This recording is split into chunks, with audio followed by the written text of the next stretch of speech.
kids! Are you ready to hear the next part of Joseph's story today? We can read all about Joseph again in the Bible. Again, the Bible is true. That means all of the things we read about really happened to real people. If you were here last week, you might remember that Joseph was in jail. He was put in jail even though he had done nothing wrong. Being in jail was so hard for Joseph. But God had a different plan. One day, the king of all Egypt, do you know who he is? Pharaoh, had some dream he didn't understand. There were about 7 cows.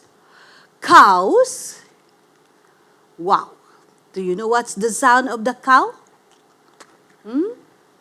Yes, exactly.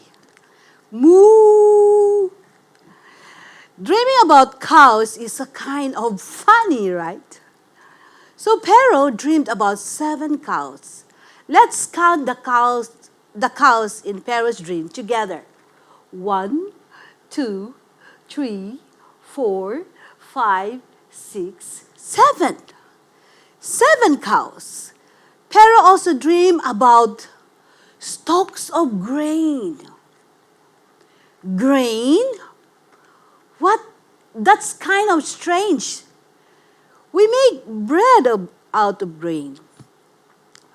Pharaoh was confused by these dreams, and he wanted to know what his dreams means. So, you know what happened? He asked Joseph to help him. Yes, Joseph! So Joseph was brought out of jail straight to Pharaoh. Joseph told Pharaoh that the dreams were from God.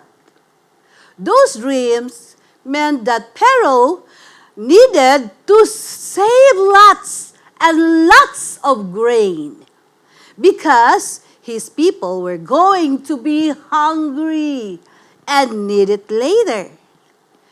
Pharaoh was so happy to know what his dreams meant that he gave Joseph a very special job. He put Joseph in charge of all of Egypt. Years later, the dreams come true. People were hungry and didn't have food.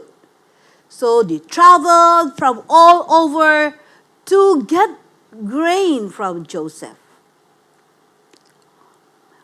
God's plan for Joseph was to help all people. What an amazing plan. God has a plan for us too. And God's plan is the best plan. Just like He did for Joseph. God has a plan for you. Who has a plan for you? And you? Who has a plan for you?